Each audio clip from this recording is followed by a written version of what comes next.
Welcome to another episode of the Chrissie Mayr podcast. We are on iTunes, YouTube, Spotify, and SoundCloud. And if you're listening to us right now on iTunes, won't you be so kind and leave a 5-star review?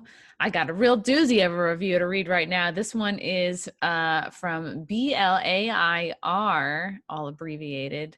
Subject is Mark Pellegrino. Here's the review. What a self-righteous a-hole. Love your show, Chrissy, but find anyone else. He sits on his pedestal / fence and judges everyone. His opinion on 9/11 is obviously without any research. Just a little research makes that an easy conclusion. There is no greater ignorance than someone like that. He's right. Bush is a boob, but he didn't plan and strategize all the events of that day. # pilots for 9/11 truth and # architects and engineers for 9/11 truth. Start there and do some research, Mark. Oh, all right. So Blair, not a huge fan of Mark Pellegrino. That was the episode from a couple weeks back, but I appreciate the review. Thank you guys so much for the review. You know what else I appreciate? Shaved dick and balls. This podcast is sponsored by Manscaped. They are the best in below-the-waist trimming and precision-engineered tools for your family jewels. They're based here in the U.S., but they just launched in the U.K., so I want my British friends to get on this right now. Have you guys ever nicked yourself shaving and then had sex or had something sexual happen? It can be painful, and it can totally ruin the mood. Check out manscaped.com. Use the promo code CMP. You're going to get 20% off plus free shipping for your whole order, and their products are seriously really legit. I had Frank try the new lawnmower from Manscaped, and it worked really well. I swear to God, it made his dick look bigger. It just it looks so clean and fresh, and it's you know what? We've all been quarantined and locked down and inside way too long. Everyone's been letting the hair grow. The time for that is over, okay? It was cute in the spring, and it was cute in the early fall. But now, we're moving into November, okay? Time to clean up the guys so you can get back out there.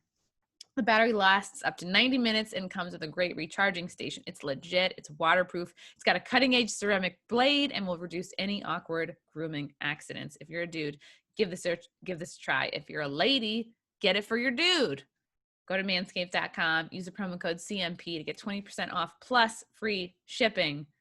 Get this for your man. Christmas is coming. So should you. Get your stocking stuffed. You know what else is cool?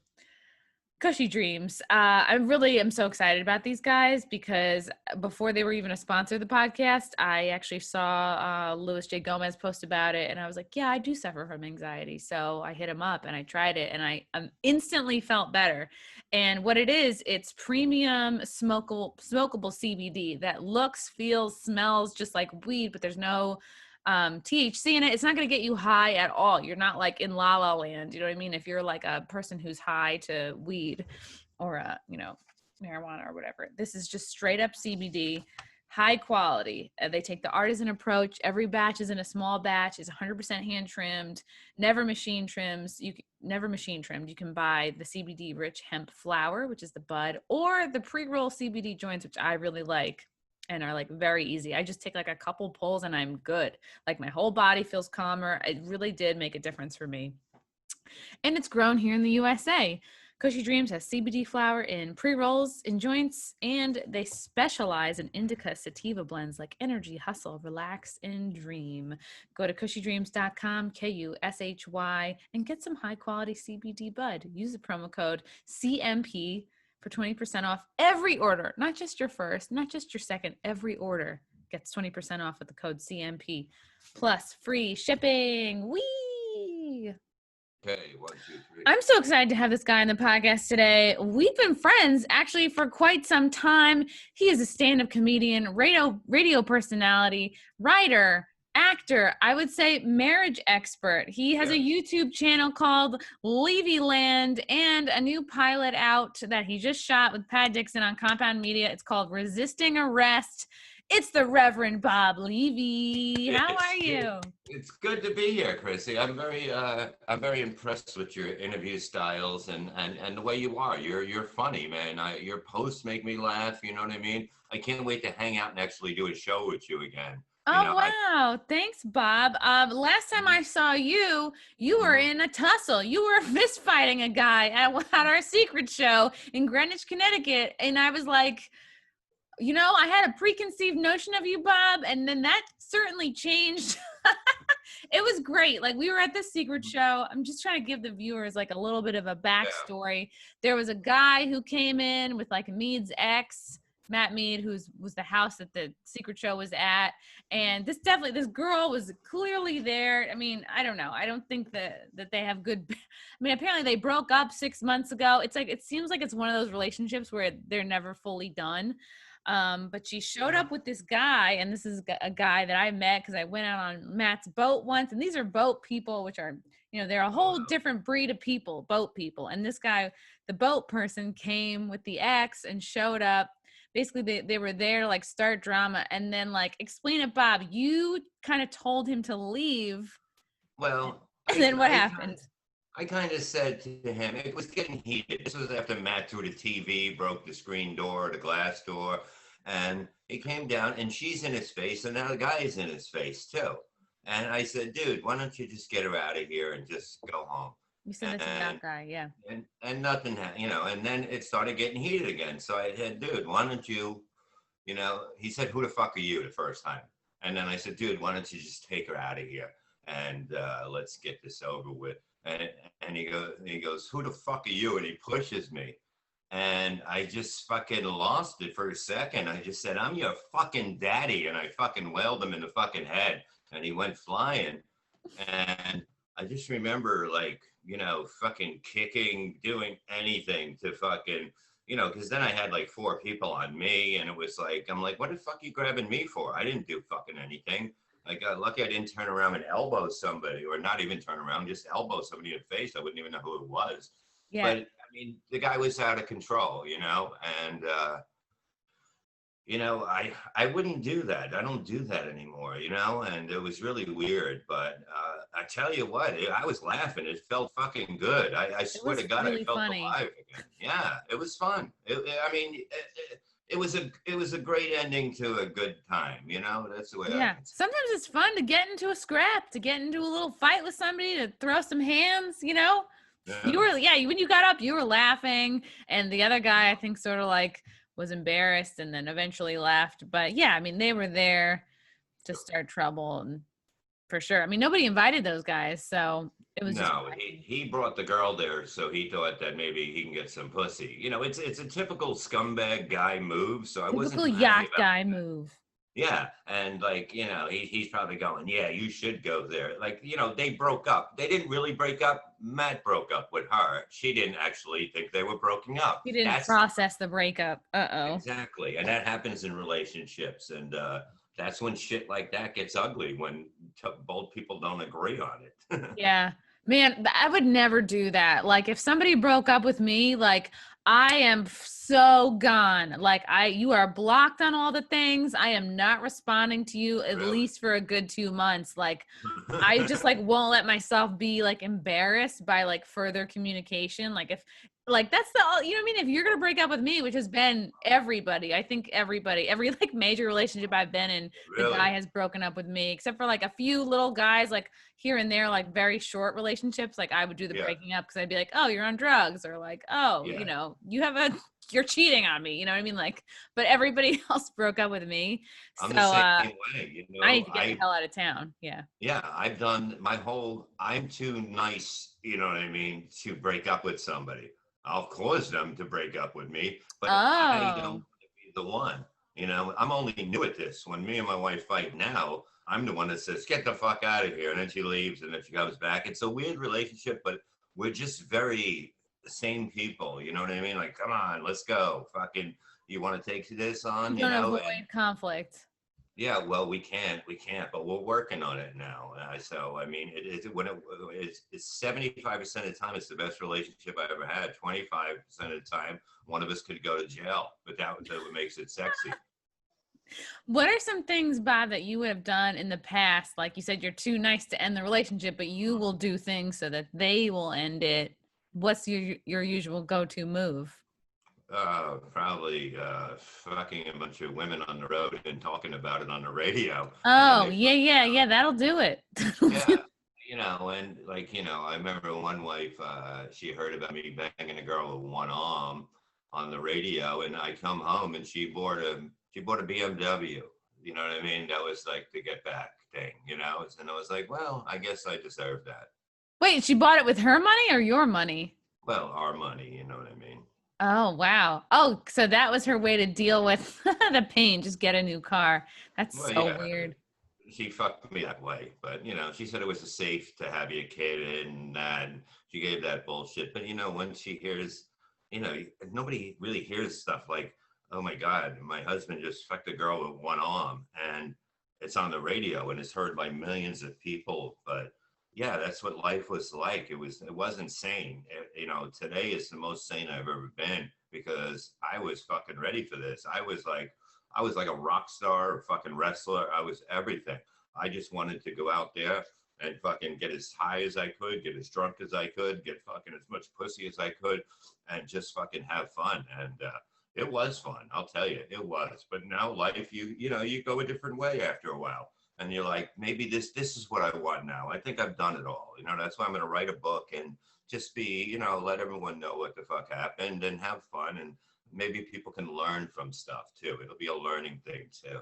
Was the So, one-armed girl that you had sex with, was that while you were with Howard Stern? That's oh yeah, yeah. That was when I was at K Rock. You know, I was like talking about it on the radio, and you know, Artie was like, she was pretty hot, but she had one. I had no idea she had one arm. I didn't know. I banged her like 3 times, and Artie, we're at a gig, and he goes, "Is the girl with the one arm coming?" I go, "What the fuck are you talking about?" He's like, "Come on, Bob."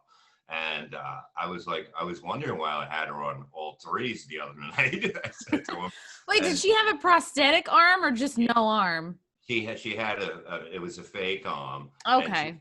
she had a ring on it. So you know what I mean? I'm like, well, That seems realistic. Yeah. yeah, and like she always walked on the opposite side, and she was beautiful. Like you know, she was mad at me after, but I was like, you know, I didn't say anything bad. She was telling me she was like came in fifth place in the para collegiate, whatever, para something. Paralympics or something. Yeah, and I was like, well, you should have won. I mean, I would have won, but Wow, she was a para-Olympian. That's pretty exciting.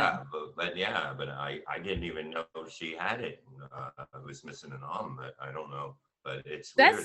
That's like super woke of you. You know what I mean? Like you're like, I don't, you know, people say I don't see color. You're like, I don't see arms. Like I don't even. Yeah, I only see certain body parts, like an arm or a fucking ankle. I'm not really looking at it. I'm looking at the ass, the eyes, the face, the tits, and 5 years of punishment. I'd rather have, yeah, a good ass and no Mhm. arm than like, you know, a terrible ass and both arms Yeah, because, yeah, what guys could be like, wow, look at that, look at those girls' arms. You know what I mean? Like, yeah. Oh boy, she must be able to lift a lot of stuff. look at those No, arms.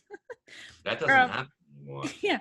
Bob, you were part of the Howard Stern show during like a truly special time, like those years where it was you, Colin Quinn, Florentine. I think Tracy Morgan was popping in a lot. That was that, like, was what, like maybe, was it the 90s or like early aughts? I started 2002 and I went to 2010, and Yeah. that was it. But And it was like, okay, so that's like that's an 8-year, really good run there. And like, so in your opinion, like, how do you feel like things changed or kind of fell apart? I mean, look, it was great back then. It was totally great. But then all of a sudden, like, you know, it just got crazy at the end with Artie sleeping on there and then putting him in a bed. Like, I was against that shit. And I mouthed it off because that's what I fucking do. You know, I say what I mean. And then all of a sudden, you know, we started getting into arguments over it. Like, because me trying to help other people else on the show, I would be the talker because everyone else is a pussy, and I had to do all the talking basically. So it looked like I was the troublemaker. And then, Hmm. you know, when I wanted to go on Opie and Anthony, they were like, "You're here, you know, you're not like the other comedians." I was always told, you know, you have your own show here, you write, you do this and that. You're different, you're family, but you don't get paid. I remember they said that, but like I would get paid for Miserable Men that I did every Monday night or Sunday night. And then I was supposed to get paid for the roast. And I said, no, instead of paying me for the roast, just give me 2 plugs at the end of the show. And Tim Sabian went to Howard. They came back and they said, you got him.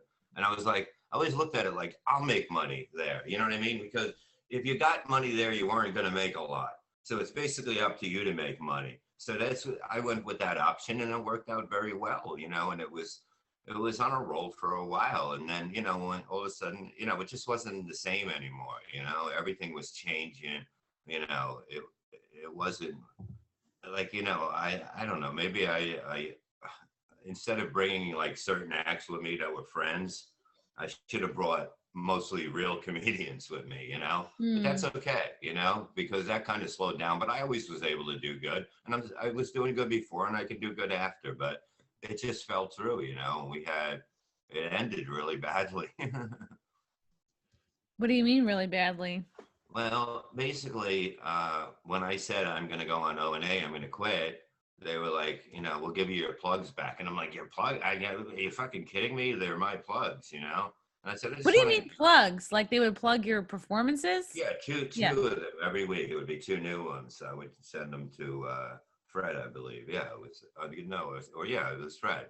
And then he would do it, or Scott, or something like that. I forget who would get it. And then it would go to Fred, and then he would read them.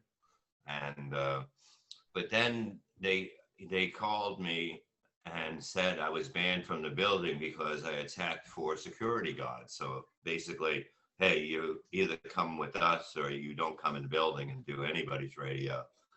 And then the next day... Wait, when did they think you attacked 4 security guards? Is that based in any truth at all? No, not at all. I got along with those guys great. We were very nice to them, because we were, I seen them in the day, but I seen them at night all the time. I was always up there at night doing Scotty Farrell's show or whoever's show and doing my own.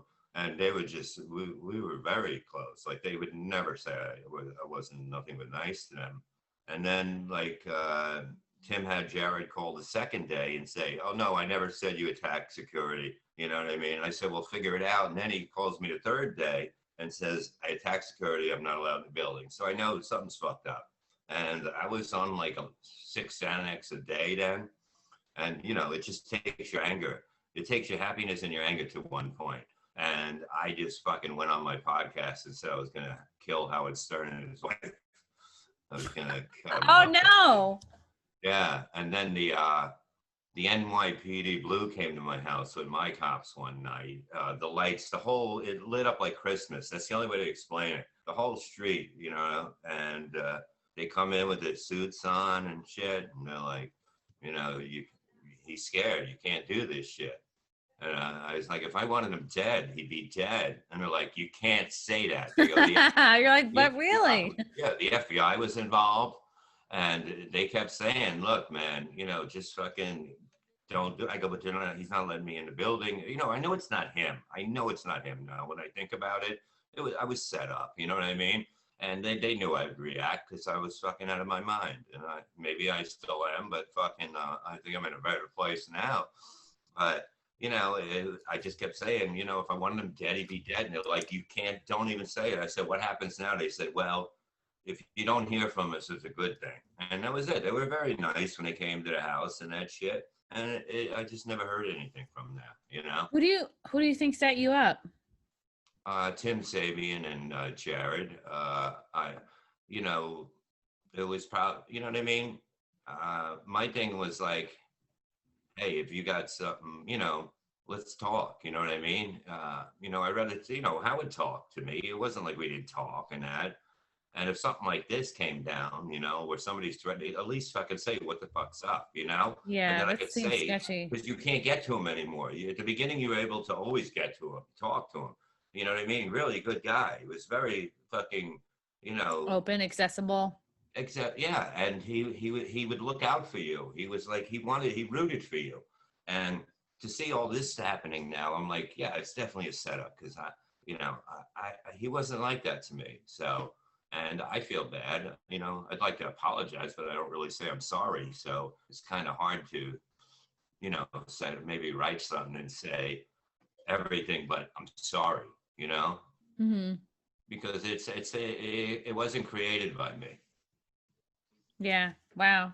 And it seems like maybe you were, possibly targeted. It sounds like, cause you were the most vocal and you weren't afraid of conflict, I guess. And I know that you had a pretty close relationship with Artie. Did you Mm. manage him for a time, or you just wanted to No, help him?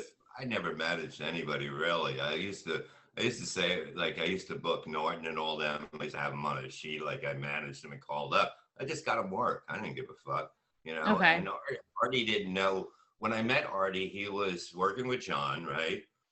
And we just hung out at a gig. Like, he came to a gig in Poughkeepsie, and we hit it off after being on Stern maybe one or two times. And we had a shot, I remember, at the bar. And he's like, "Yeah, we should work together." And I got him a gig in Florida for like probably 15,000, I think. And then the shows kept getting added, and I was like, "Okay, this is it." I carry a book and I have all the numbers down for stuff because I want him to see what exactly is coming in, what you're going to make. So, you know, nobody should ever think they're getting fucked. So it was always on paper, and he would make fun of me of that. He goes, "Just get me out of that." And I'm like, "No, it doesn't work like that." And then the money kept going up, and he goes, "This is how much." He goes, "I never knew how much I was worth." I said, Wow. you're worth, you know, you have to look at the shows, how full they are. And if you're selling out, you're plugging them, you know, you should basically almost get the whole door for, you know, if they're going to sell big. And we went from 15 grand, 25 grand, 28 grand, 35, 30, 45, you know, up to, I think I got him 80 in Vegas the first time. And I think he did like 120 later on. But Wow. his managers would learn from me because it's a simple business. You know what I mean? Uh, if you do it the right way, there's money for comedians to make too. And that's what's wrong with the business right now. That's why I'm thinking of maybe putting something together and booking big shows, and, you know, you can make money. I'm kind of, you know, in my doing what I want once I get my surgery. Once I get my surgery, I'm just going to take it easy. I'll host shows. I don't have a fucking ego. I did it all. I don't give a fuck. Like, if I don't want somebody to follow me, they ain't going to follow me. But I don't do that. I let people follow me because I believe in a show. It's not about me. But if I'm closing and somebody wants to try to bury me, they're not going to do it because I'm fucking taking them on. I don't give a shit. You And know? I know, Bob, you helped introduce me to the dojo. The guy's name is escaping me, but the Mike, dojo in Mike, Morris Plains, New Jersey. What was his name? Mike. Oh yeah, He's a Mike. great guy. That was so amazing. I loved I loved him. I loved that whole space. Like, Mm-hmm.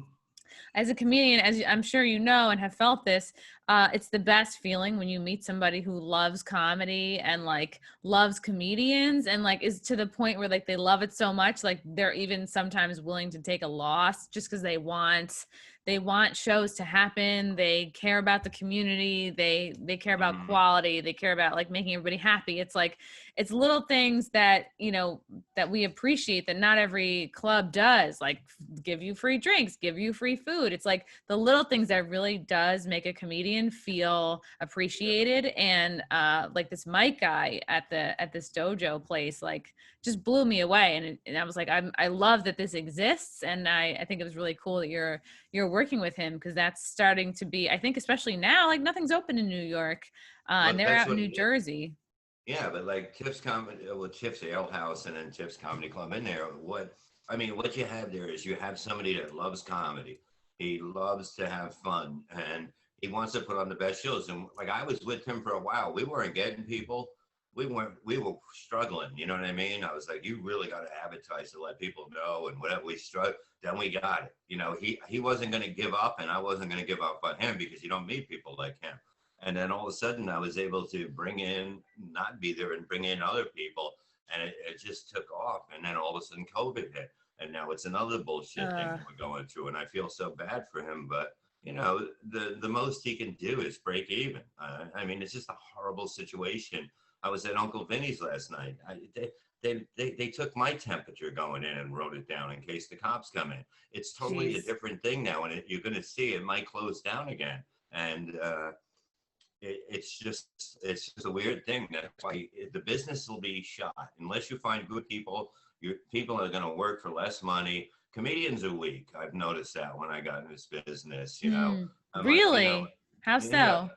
yeah. Well, they'll take any money. They'll be like, "Oh, I'm not going to do that. Fuck that guy." And I see them sucking his dick when they see him. I'm not used to this.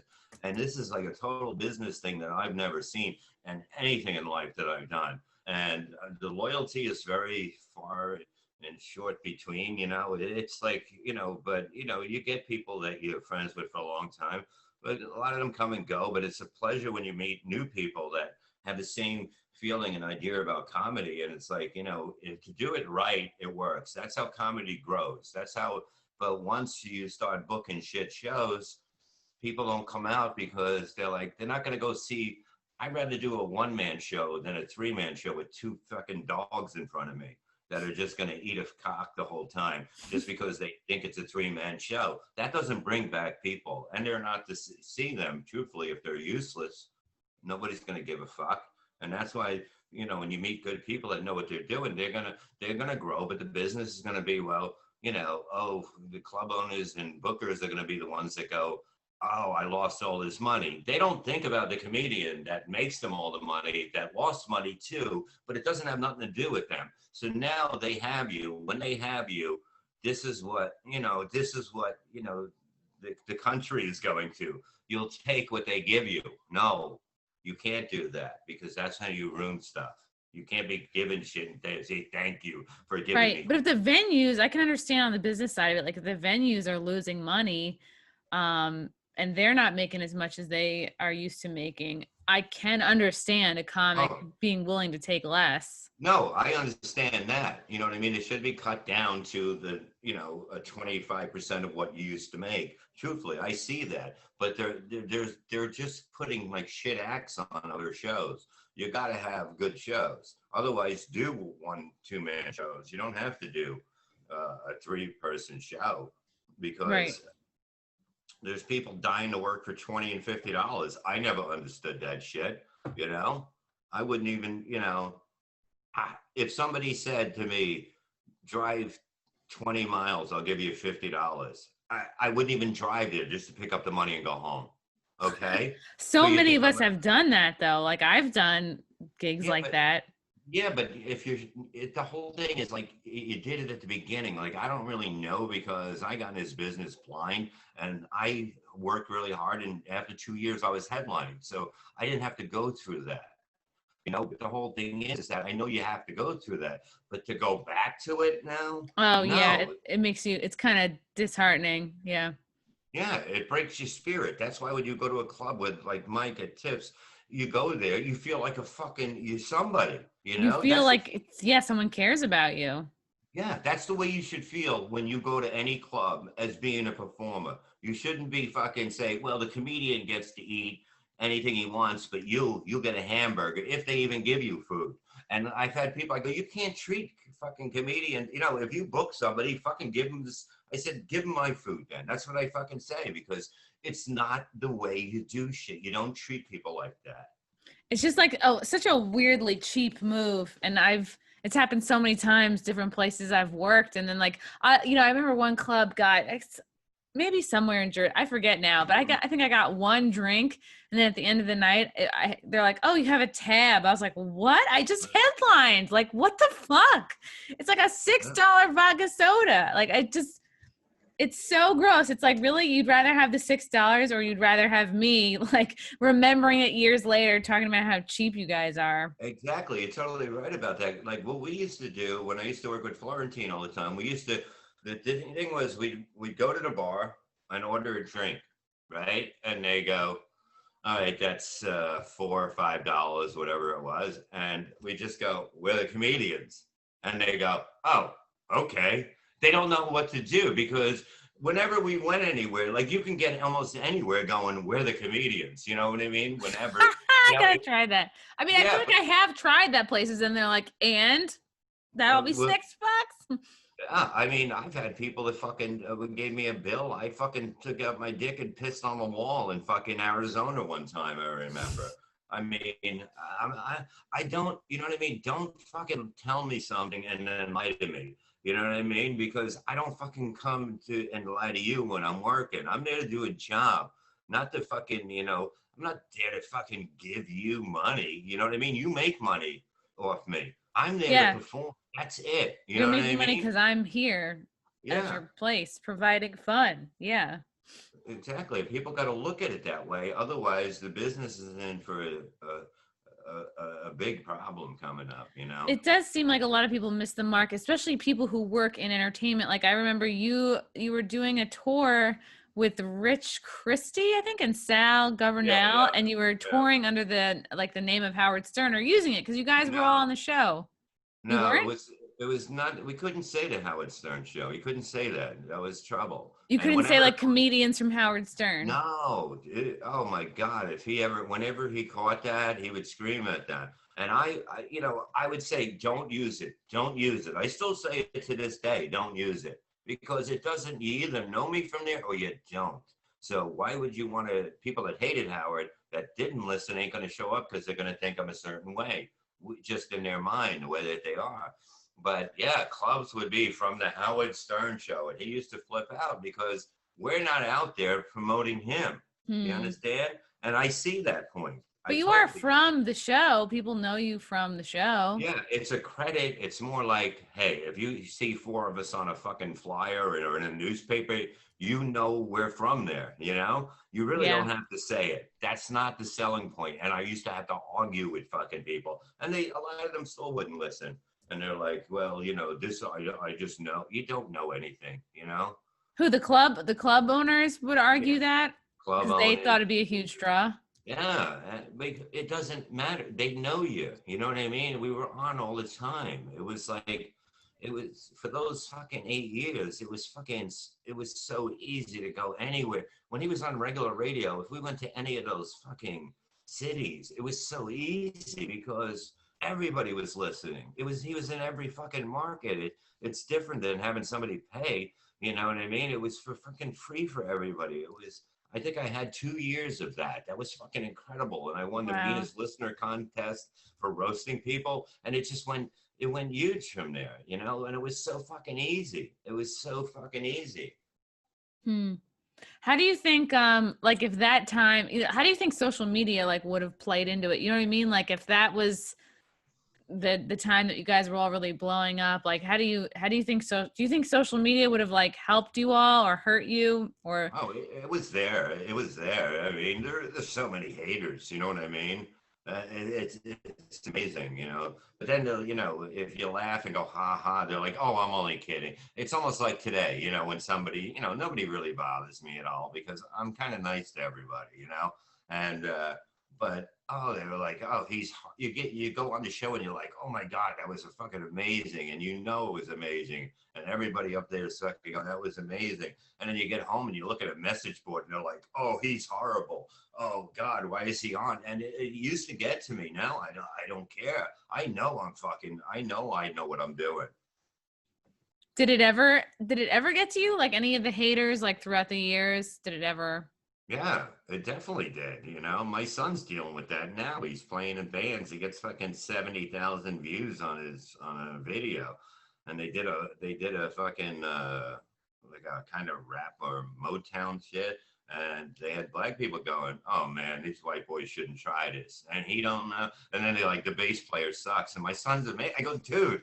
They're saying that you Oh, can't do this because you shouldn't be doing it because you're not black. There's a difference thing. And if people don't like it, they're still commenting. So once you get a comment about something, you made somebody make something feel from the outside to you, inside to you. It was a reaction. A reaction is better than nothing. When you put hmm. something up and you get nothing, then you don't know. You got to get to people in a good way. You try to get fucking 90% in a great way. You're going to have to handle the 10% that are just going to go against you because now they're in charge of, I can do what I want. Look at me. I have power now. Even though I'm a fucking loser that never did anything, I can comment on him and tell him where he rates in my list, which Interesting. doesn't I matter. really like that. Yeah, I really like that idea that getting a reaction is better than nothing because that helps, like in any kind of performer and anybody who's got a sort of public presence online to just acknowledge, like, okay, even if you do get hate, if you do get negative comments online, like maybe ultimately that is a compliment because It is.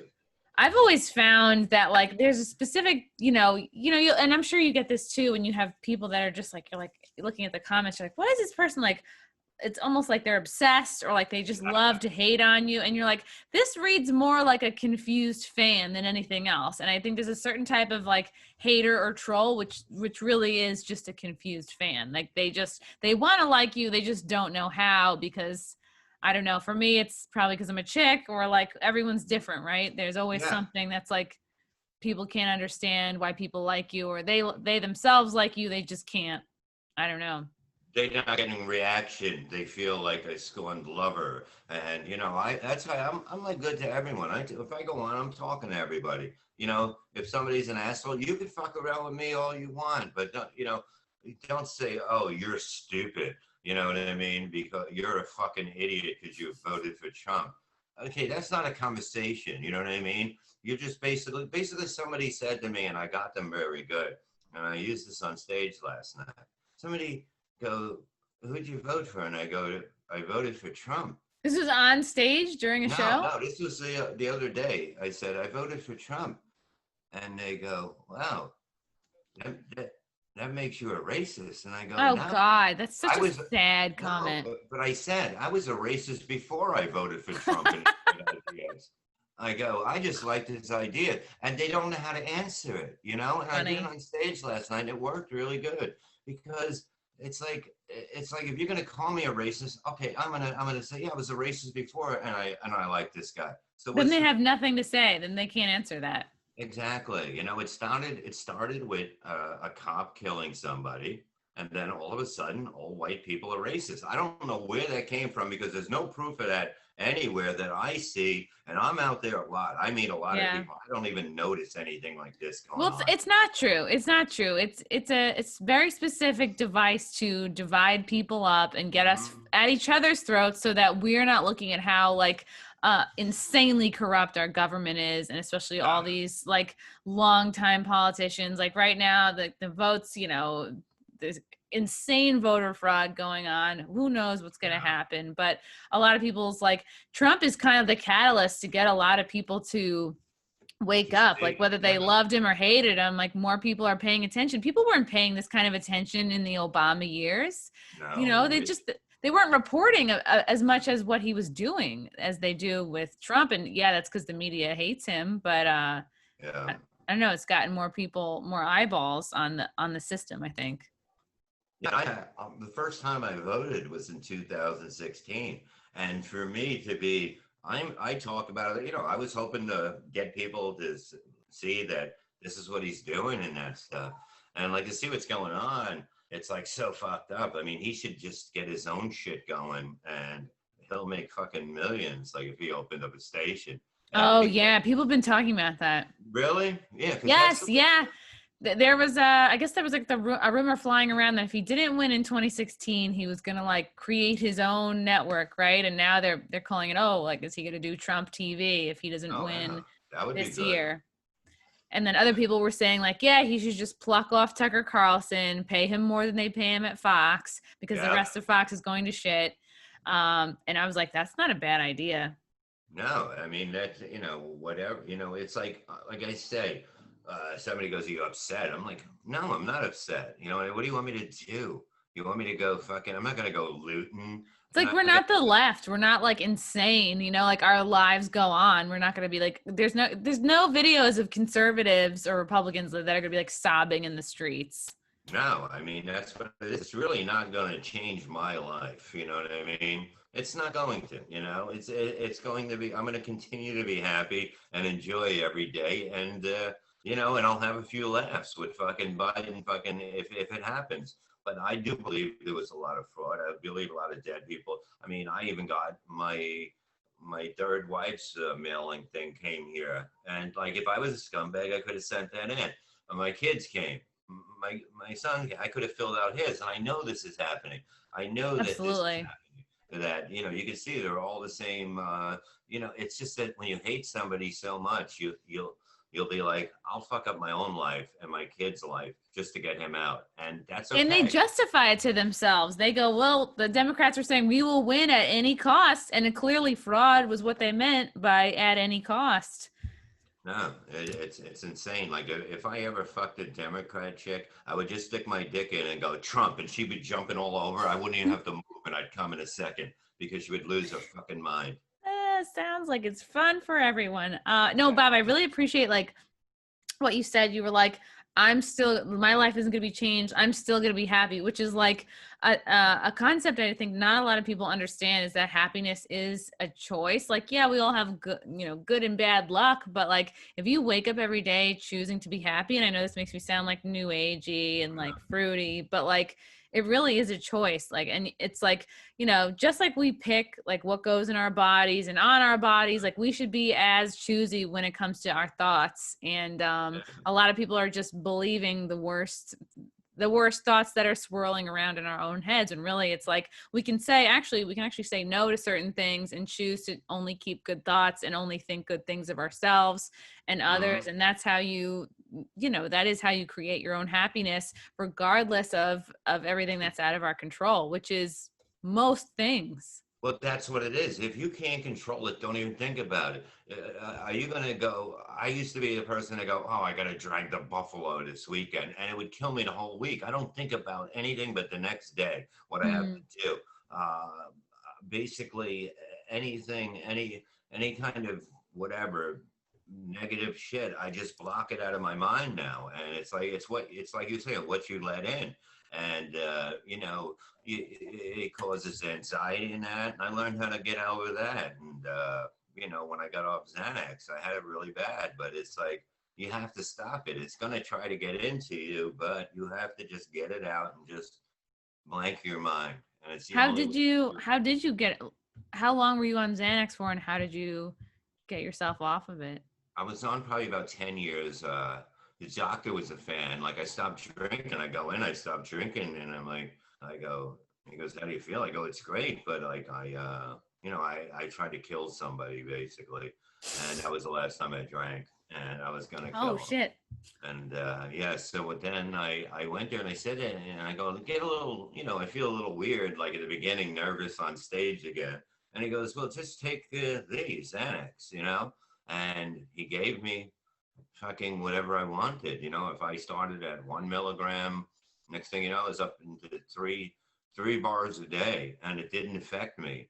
It did affect me, but you would think it didn't. You know what I mean? I can kind of pull it off, but and then you get addicted to it, worse than heroin or any drug out there, and you feel like you're dying if you run out. And I had to go to rehab too, because they tell you to wean off it. The most you can get down to is a half a day or almost one a day, 1 milligram a day, whatever the hell it is, mgs, I think it said on the bottle. But you could never get off it, and there's no medicine that you can get off this unless you go to rehab or prison. Okay, because I was in prison at one time for 4 days, and I didn't have my medicine with me, and they had to give me this lithium or something like that. Yeah, lithium. Yeah. Yeah, it's for alcoholics too. But I was losing it in there. I was losing it that night because I knew I didn't have it, and they put me by myself. But shit happens, and to go to rehab, I knew the doctors were there. They were going to watch me. They were going to get me off it. And then when I wanted to get out, they didn't want to let me out. They're like, oh, we're going to put you on the psych medicine. I go, no. I counted every pill that they gave me, and I asked them what it was every day, because I know it's more of a long stay thing. They try to get you to stay. And they go, you can leave. You can leave if you want. I go, okay, I'm going to leave. They go, go ahead. We'll call the cops on you because you signed the papers. And I said, you don't want to fuck with me. Truthfully, you don't want to fuck with me. And they let me go. Whoa. What happened that put you in prison for 4 days? A funny thing happened. Child support, actually, because of the fact that my son was living with me at the time. And it was like done. Like I was like, end this fucking thing, And she's like, well, there's nothing I can do. And every time I went down there, they would like, yeah, they never did anything. It's the worst thing ever for a guy. You're never gonna get anything done. What's the worst thing for a guy? Child support, like trying to get off it. Oh, like family court? By proving you're right, by proving that, you know, you paid this, you did. If they don't have a receipt, if they don't have the paperwork, you're screwed. You have to send in the paperwork. Then they would say, I put it in a closet or something like that. And they go, and I'm like, what does that do? And when's it cost? I kept doing it. Then all of a sudden they got me. They pulled me over. They guess they suspend your license. And I thought it'd be like the cop knew I was, and he was like, go just pull in a lot so we don't tow you and that shit. And he goes, look, man, I'm sorry. I said, I talked to the judge, and he said, come by tomorrow and just settle up and it'll be done. And he goes, well, you don't have any paperwork on that. So they put me in jail. I didn't take it well. So when I got there, I kind of lost my mind. I was put in like a cell with 19 other people.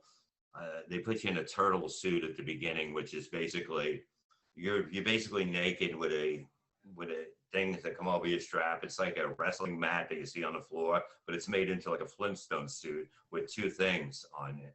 And why do they put you in that? Because they're getting you ready to put you into a cell.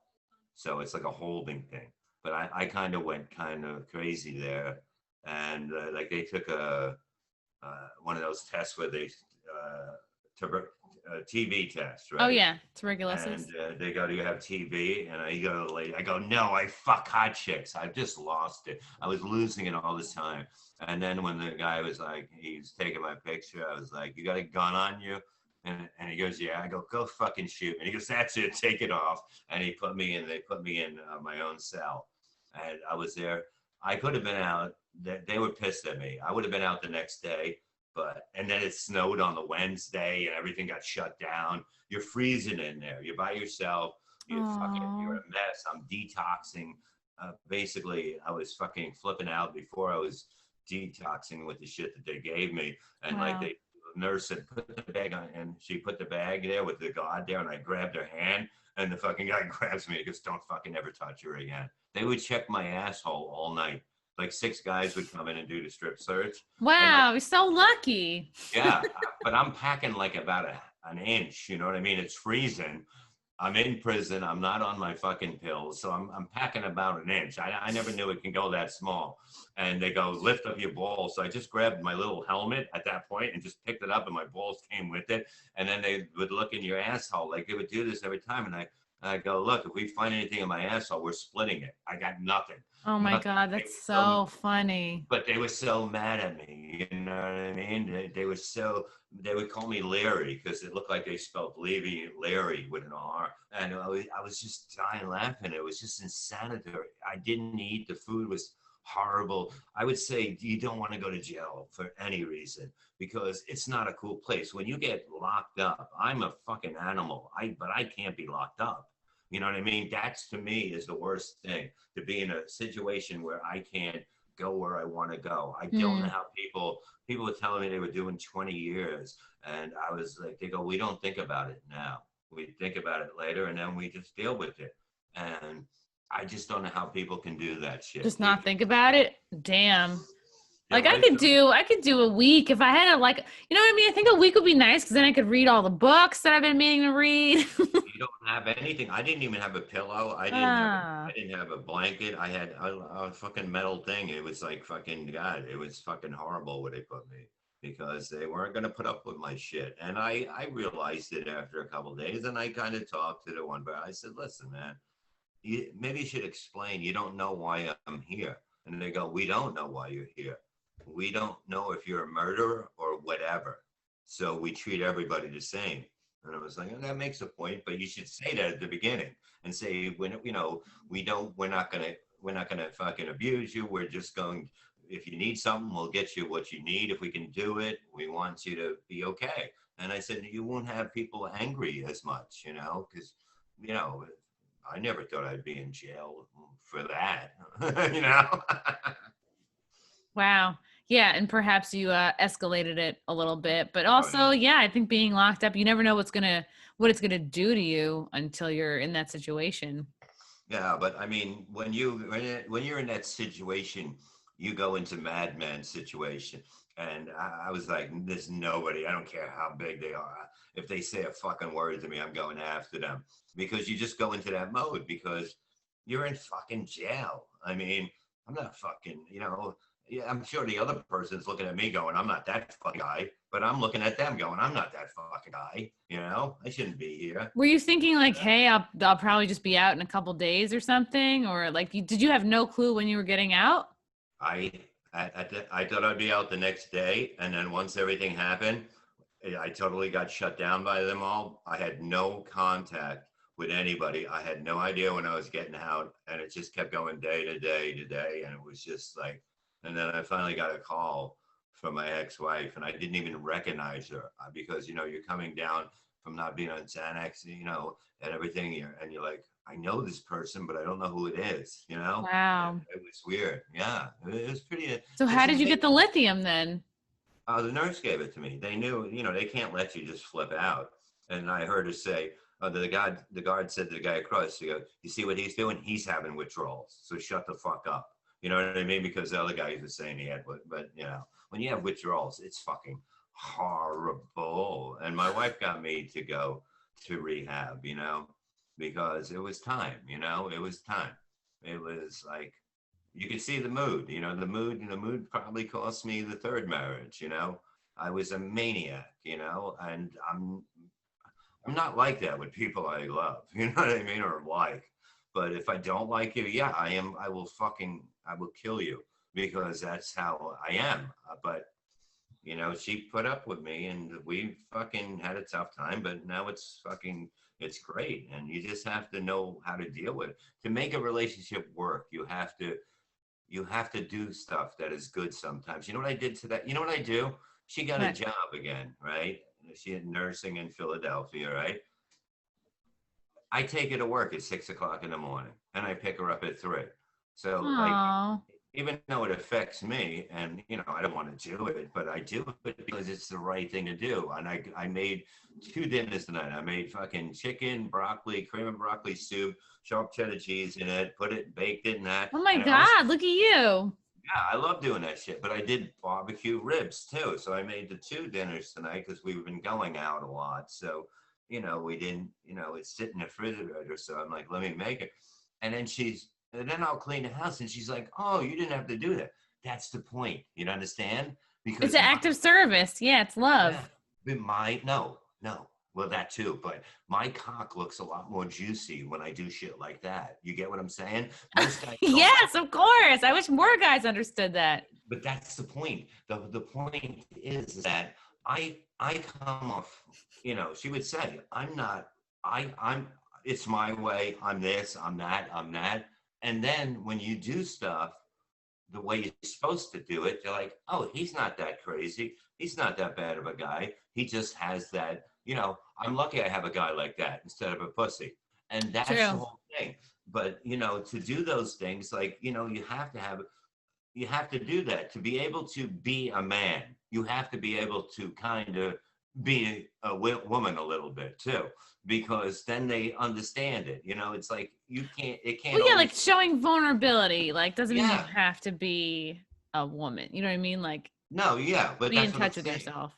But that's what it is. It's like, if you can't do that, you're never going to get fucked the way that you should. You're never going to get blown the way you should, because of the fact that now you're that fucking badass dude still, but now you're fucking pounding that ass. You get what I'm saying? So now it makes everything better, because now it's not like, oh God, let me get this over with. Now she wants that fucking dick, big time. All because you made 2 dinners.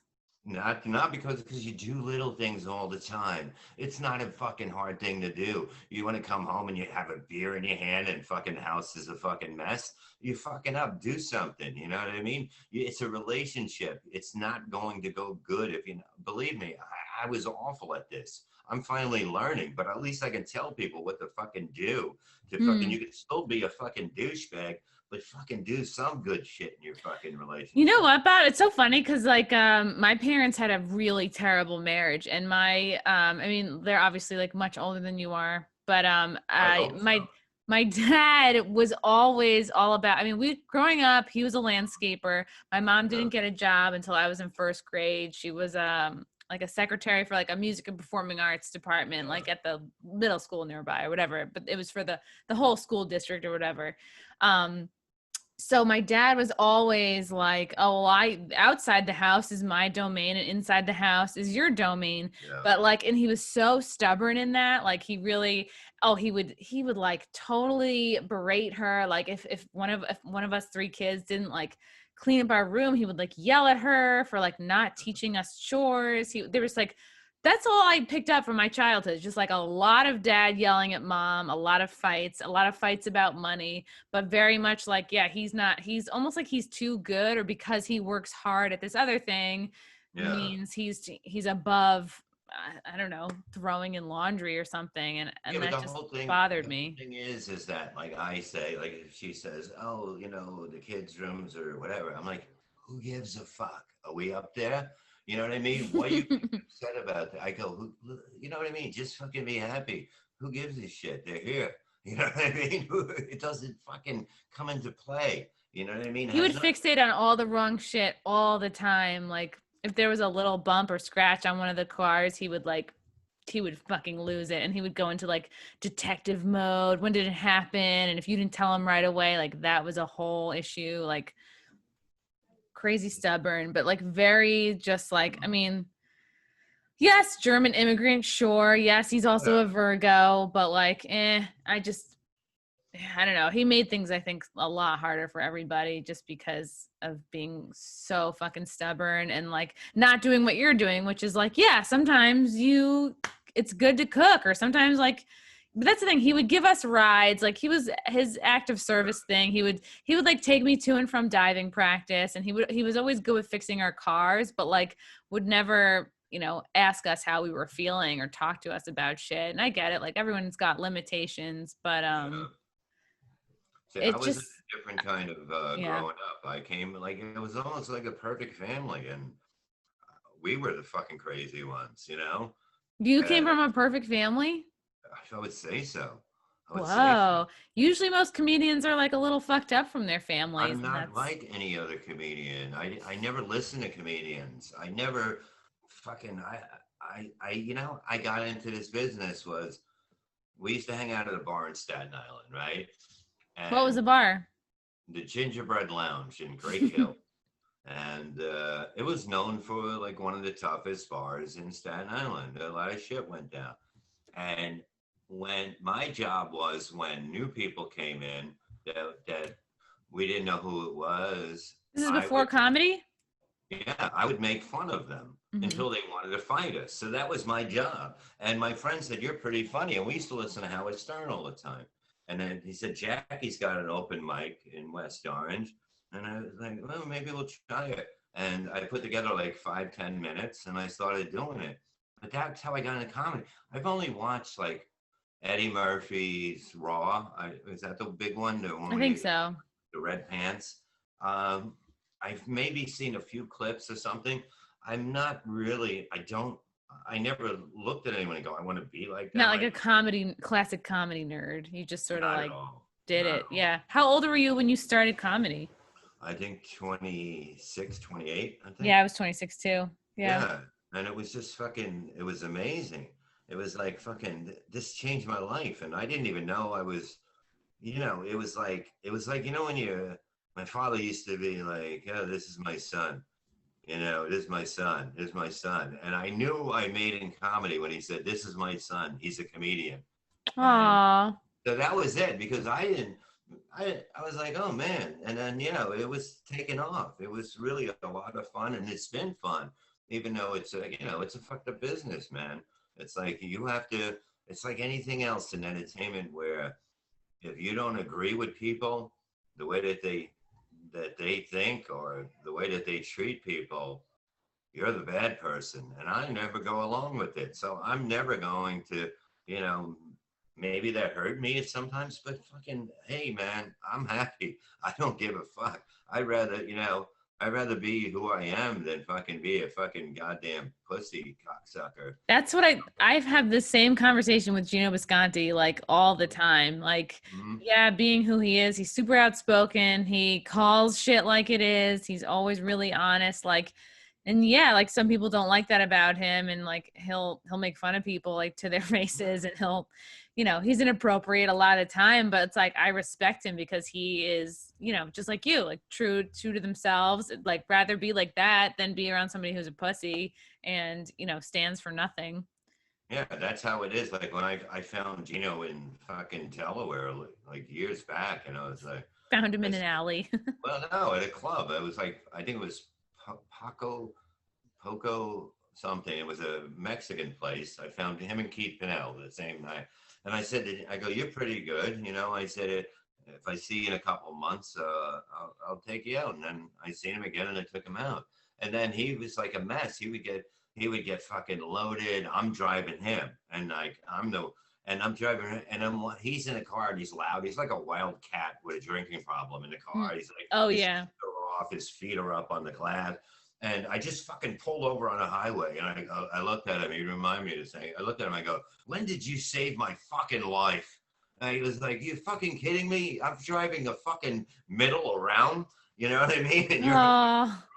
and but like, yeah, I mean, one thing about Geno is like if I say, look, they want you. I remember I would go, they want you to work kind of clean. He goes, you know what, Bob?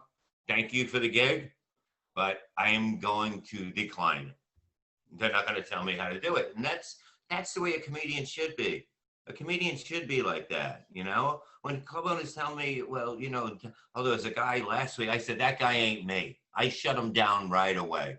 I said, I know what the fuck I'm doing. I played for that crowd this night, and fucking don't tell me that fucking somebody pissed somebody off last week because of the fact he wasn't a comedian and you booked him. Wow. Yeah. Wait, someone got in trouble for someone you booked or someone? No. It was like a comedian somebody had booked a week, at a club I was doing, and they're like, well, he kind of pissed people off, and he wasn't as dirty. I go, I know what I'm doing. Don't fucking put me in the same fucking bag as that piece of shit, Just because he's not good enough, that's your fucking problem. Don't tell comedian when you go to a club and if somebody tells you, oh, this, that, oh, last week it was packed. Then you have to go on stage. You know what I mean? And fucking shut your fucking mouth. Tell me your fucking problems afterwards when I'm done. You know what I mean? Like I give a fuck about your fucking problems that much unless you're my friend. You know what I mean? Yeah. It's like you don't want to like load that up on somebody before they're about to go perform, They do that. They all do. Oh, fucking a lot of them do that. Like just because you seem open and cool and friendly and like people can talk to you, but like people take advantage of that and then they just like dump on you and you're like, ugh, I'm trying to do a thing.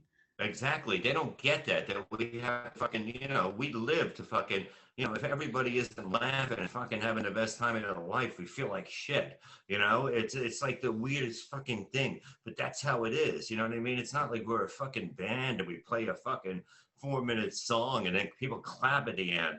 I don't fucking do impressions so they can clap. I don't do fucking the guitar on stage so they can clap after every fucking thing, even if it's horrible. You know what I mean? It's just, I'm doing what the fuck. I'm one at every second. Boom, boom, boom, boom. Let's fucking go. Let's see. You're going to fucking be in fucking pain when you leave here. It's going to feel like I kicked you in the fucking ribs. That's what I want every night. And I know everybody's not going to like it, but I tell you what, you know what I mean? They're still going to talk about me at the dinner table, even if they hated me.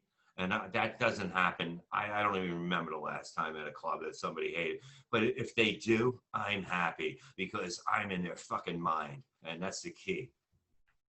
Yeah, it seems like there is a lot of like kind of needless competition, I think, in the entertainment industry. Like you mentioned before, like there was like this Howard Stern O&A rivalry. Like Howard had feelings about, he wouldn't share comics or guests even with the Opie and Anthony crew. And then you have now like Howard won't even have refuses to have Joe Rogan on his show. He's like Really? anti-podcast. Yeah. Yeah, I don't know. I haven't even listened in years. I hear what people tell me. Like if you're a long time fan, you're gonna put up with it. You know what I mean? If you listen from the beginning, but a lot of people don't listen anymore. Mm. But whatever, he's doing what he wants to do because if he had to do something else, truthfully, he wouldn't do it. You know. So basically, he's happy what he does. And he's like, hey, whoever wants to come along comes along because it doesn't matter. They're going to pay him huge money, whether he has, triple the numbers or 10 times the numbers or 4 times less. It doesn't matter because you're buying a name at this point. Do you feel like he jumped the shark and or was affected by outside people, or do you feel like Howard's change you would attribute it to like his natural own evolution and growth? You know what I mean? Yeah, when you start having people around you, a lot of times when you're somebody like him, you're only around certain people, and a lot of them, I'll tell you what, they blow a lot of smoke up his ass. So if that's all after a while, you're going to believe that direction is right, no matter what. But yeah, I mean, I think he's himself. I think he's who he wants to be, but maybe a little guided, but not stuff. But you can't, I mean, he's 65 years old now, I believe, so I mean, it would look ridiculous, you know what I mean, for him to have fucking somebody on the Sibian again, or fucking, porn stars in studio again. Yeah, it doesn't make sense, you know what I mean? It's like because he did all these other things, you know what I mean, with the talent show, America's Got Talent. Yeah. And then to go back to that, it's like you can't go back to that because he already has this, like he tried so hard to push this image. You can't go back to it. So he's doing what he thinks is right now, I guess. I don't know because but just thinking as somebody that does, radio or who does stand up, that's the way I would look at it, because if he wasn't happy, he would never be doing something he didn't like. He's not that person. If he wasn't allowed to do what he wanted to, he would fucking walk away. Yeah. Speaking of doing things you may not do or don't want to do, is it true that for many years your closing bit was to eat blue cheese out of a girl's ass? Yeah. And it's funny when I remember somebody would write, "Oh, that's so hack." I'm like, really? Who's done it? How many other people do that? Exactly. They don't know what the word is. They don't know. They just think that that's going to get to you. I'm fucking God, I tell them. I said, come to a show. I'll give you a fucking free ticket. You know what I mean? I'll fucking give you money if you don't like it. I don't listen to bullshit. I listen to what I can do that night. And yeah, I did that for a while because it jumped on. It ended up, that was the first time I got on Stern was he heard about that. And I did a phone call, and then the contest, the meanest listener thing started after it. And every show, it was basically all Stern related shows, or I was on the show. And that's what they knew me for. And it was okay. And women would come up, people would bring their wives. I did a mother and daughter one time.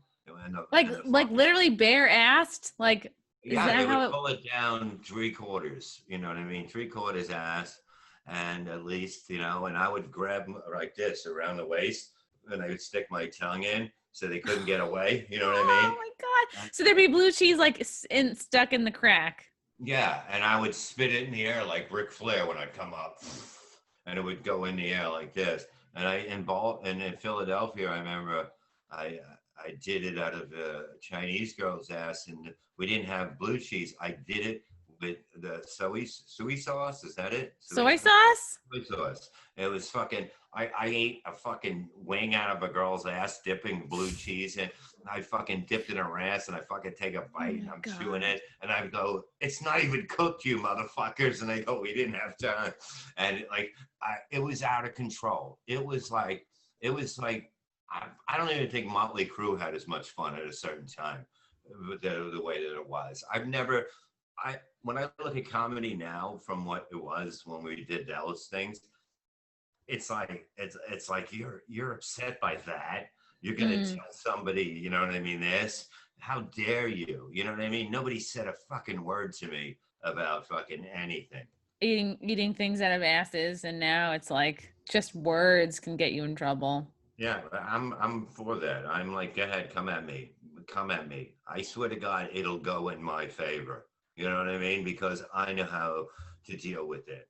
I know how to do it on stage. You know what I mean? I'm not going to change for anybody. Why would you change? You're a comedian. You know what I mean? It's like, fuck you.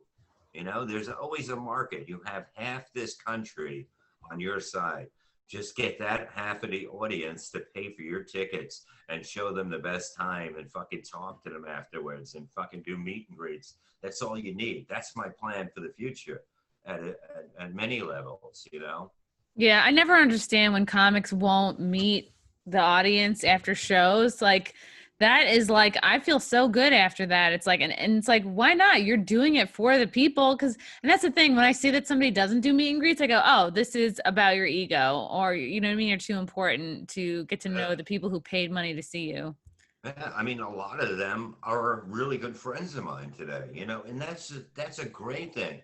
I mean, you know, what's so bad about having somebody that you have something in common with? They're both in love with me. You know what I mean? You got to look at it that way. It's Hmm. somebody that loves your thinking, right? And loves what you do, likes you. How can you not like them if they're nice to you, if they're a good person? You know what I mean? Yeah. It's not saying, you know, even if they just like you, what's so bad about liking them back? Because it's You're everything. not losing anything. Yeah.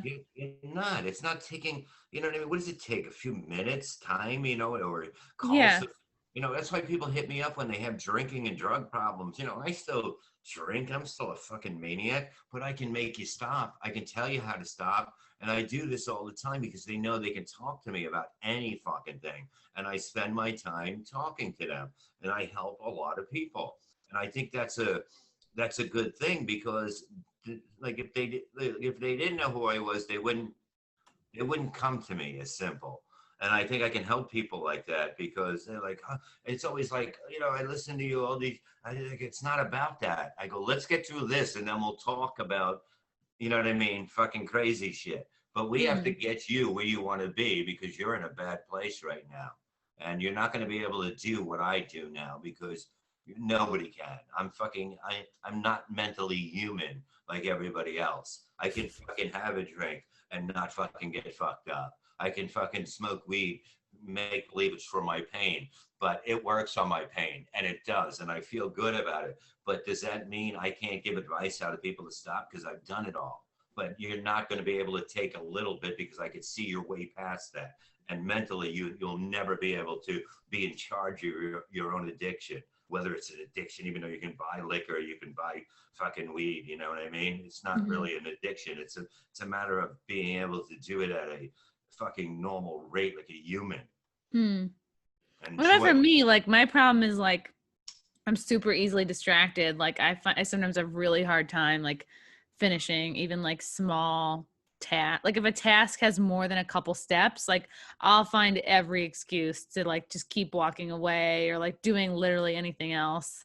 See, And that's a like, simple thing. There's a simple thing what you're missing. Like I was taught this after I was in a car accident, I lost memory, right? And I couldn't focus. I couldn't open mail. I would just wait for them to call me and pay a bill. You understand? I couldn't do it. Like, mm, and I would start cleaning the house. I would stop. And this is when I was alone during this time. And the doctor said, okay, what you're going to do is one day you're going to do laundry. The second day, you're going to clean the house. The third day, you're going to do the bills. You're going to do it until you're finished. And you're not going to start anything else because you'll never get anything done. And in my mind, I understood what he said because I would totally be like, oh, here's the mail. Let me put it down and do something else so I forget about that. And then it was just like, you have to go and do everything that day. And that's the only way you can mentally do it. yeah, just like force some discipline on myself. Yeah, like I still haven't given all my stuff to my tax person. Like from it's bad. Yeah, I'm like a mega procrastinator.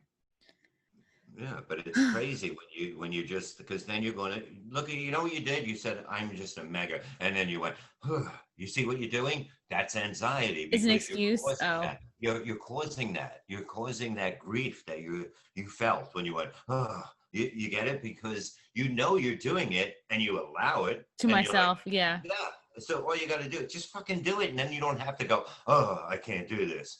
Just do it and get it out of the fucking way. And then you got like, I didn't sleep today. I'm exhausted right now. But I knew I had to do the interview. And I'm like, I'm fucking ready, because I know tonight I'm going to relax. You get what I'm saying? And I don't have to think. I got a gig tomorrow. I didn't even think about it, but I know I have a gig now. You see? Because it's not tomorrow. I'll wake up tomorrow and I'll be fucking, hey, let's go. I got this to do. And just fucking do it. Just fucking do it. Bob Levy. I love it. Yeah. I think maybe I'll sign up for one of your boot camp classes. I want to open. Bob, where can people find you, support you, watch you, follow you? Well, they can go on Twitter until they ban me again. Now I'm Levy_sir.